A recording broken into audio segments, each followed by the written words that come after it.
रूस कालुगा अलाइको पलात की गोठ church of the transfiguration of Lord. Church खे अटेल सदी ईसवीअ जे आख़िर में तामीर कयो वियो आहे।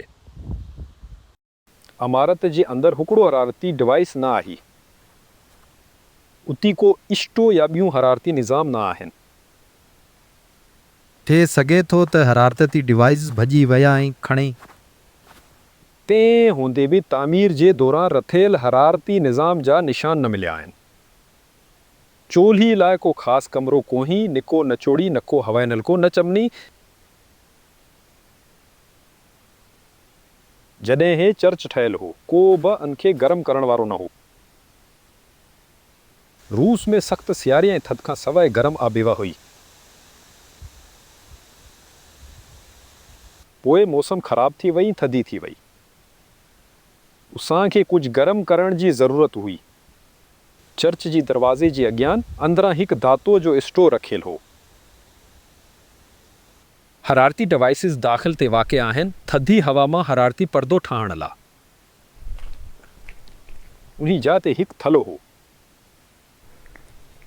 उती हिकु चमने जो दाख़िली सुराख़ आहे जेको भत में छकियो वियो आहे। उक वेझी नज़र वठण लाइ दिलचस्प ॾाकण ॿरंदड़ आहे। तव्हांखे इन जे हेठां सरनि जो टकिरो रखणो पवंदो।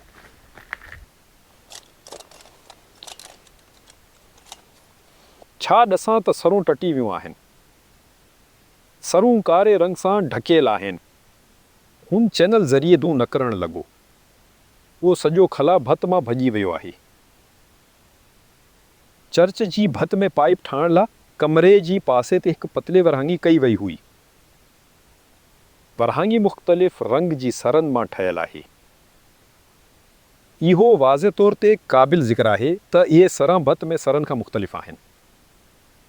माटर जो रंग बि मुख़्तलिफ़ आहे। भत में माटर अछो आहे ऐं हीउ हल्को नासी रंग जो आहे। रण वांगुरु वहे थो। उहा पक आहे त हा चमनी चर्च जी तामीर थियण खां पोइ भत में पइजी वई हुई। उहो थधो थी वियो ऐं असांखे रोसी सियारे लाइ कमरे खे तरतीब ॾियणो पियो।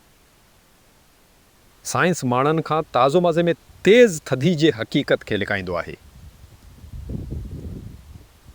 पर तारीख़ी इमारतनि में असांखे मुख़्तलिफ़ आबहवा जा सबूत नज़र अचनि था।